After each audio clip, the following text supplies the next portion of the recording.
మదం దిగిందిగా తగిన ఫలం దక్కిందిగా ఏది గర్వం శివుని శిరస్సు సింహాసన చంద్రుడి గౌరవజనం చేసింది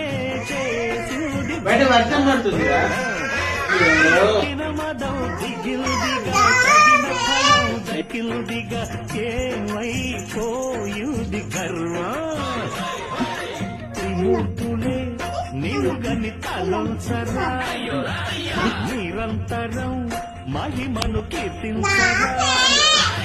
నువ్వెంతనే అహం నువ్వే దండిల్చరా ఉండాలయ్యా ఉండాలయ్యా